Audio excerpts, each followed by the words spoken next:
భూసేకరణ ఎవరి కోసం అండి? ఎవరి గురించి ప్రభుత్వం తను వాడుకుంటుందా? తిరిగి ప్రజల కోసమే కదా. ఎవరి కోసం సేకరించాలని సమస్య అవుతుందండి. ఇక్కడ ఆలోచన మనది ఏంటంటే, జనరల్గా అవసరాలు ఏమొస్తాయి? మనం ప్రయాణం చేయడానికి ఆ రోజుల్లో రైల్వే ప్రయాణం చేసేవాళ్ళం. రైల్వే లైన్ వేయాలి, దాన్ని భూసేకరణ చేయాలి.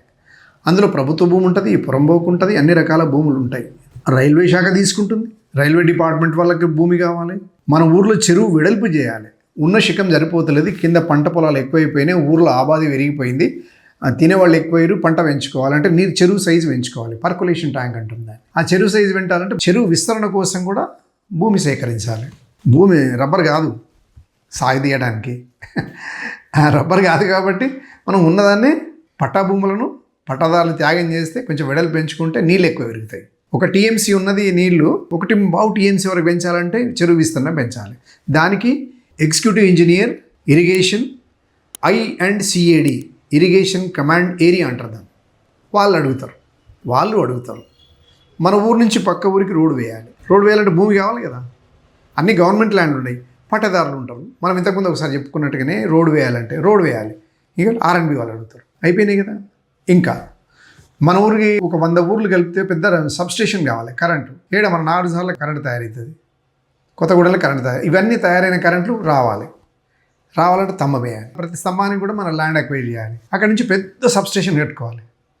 మనం చూస్తాం కదా, తొవ్వంటి వెళ్తుంటే కనిపిస్తుంది పెద్ద సబ్స్టేషన్లు. పెద్ద 400 సబ్స్టేషన్ ఉంటుంది ఒకటి. అది మనకు కనపడదు, ఎక్కడో చాలా దూరంలో ఉంటాయి అవి. దానికి కనీసం 300 ఎకరాలు కావాలి. దానికి అది భూమే కదా కావాలి. అక్కడి నుంచి 132 kV సబ్స్టేషన్, దానికి భూమి కావాలి. 33 kV సబ్స్టేషన్, దానికి భూమి కావాలి. ఇవన్నీ భూములు కావాలి కదా. ఎక్కడి నుంచి ఇస్తుంది? ఆకాశం మీద పెట్టలేరు, ఇవన్నీ భూమి మీదనే పెట్టాలి. భూ సేకరణ చేయాలి.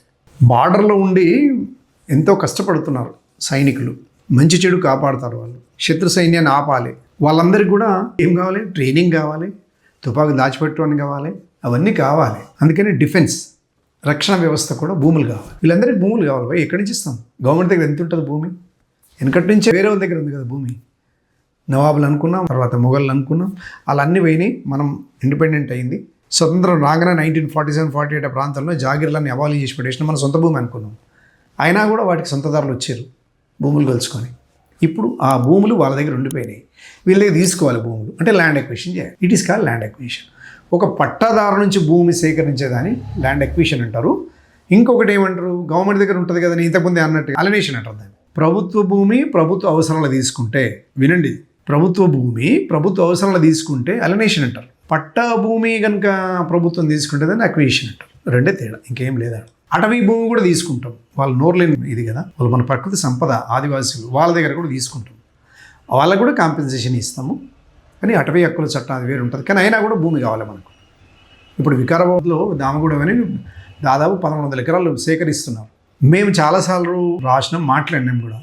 ఒక అద్భుతమైన అటవీ సంపద, అది ప్రకృతి నాశనం అవుతుంది కాబట్టి అది తీసుకోవద్దు అని అంటే డిఫెన్స్ వాళ్ళు లేదు మాకు ఇక్కడనే ఫీజిబిలిటీ ఉంది అన్నప్పుడు ఇవ్వాల్సి వస్తుంది. ఇవ్వాలి, మనం ఇచ్చేసేయాలి. ఏ ఉద్యమాలు చేసిన ఉపయోగం లేదు. అంటే ప్రభుత్వం యావత్తు 140 కోట్ల మంది ప్రజలు కాపాడుకోవడానికి ఒక యూనిట్ ఇక్కడ అవసరం అన్నప్పుడు ఇవ్వాలి, అంతే. మనమేం మాట్లాడే పరిస్థితి లేదు. అది వేరే చోట కూడా పెట్టుకోవచ్చు.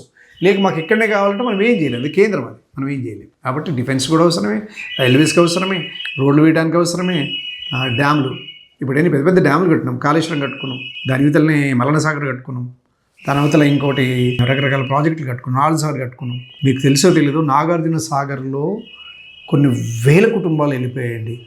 ఎక్కడైరో వాళ్ళకి తెలియదు. దాని గురించి కూడా మనం మాట్లాడుకుంటాం. అంటే వీళ్ళందరూ కోల్పోయిన వాళ్ళంతా వాళ్ళ కుటుంబాలు ఏమైనాయని ఒకసారి ఆలోచించాలి. కానీ అయినా కూడా ఇవన్నీ కూడా మనము ఏంటంటే, ఇవన్నీ భూములు ప్రభుత్వాలకు అవసరం కాబట్టి ఈ అవసరాల గురించే ప్రభుత్వము భూమి సేకరించి వాళ్ళకు కొంత కాంపెన్సేషన్ ఇస్తుంది. భాగంగానే 2013 చట్టము కొంచెం మంచి ఉదారతనిచ్చి ప్రజలకు అవసరమైన ఒక న్యాయమైన పారదర్శకమైన కాంపెన్సేషన్ ఇవ్వడానికి కూడా ప్రభుత్వాలు రెడీ అయినాయి.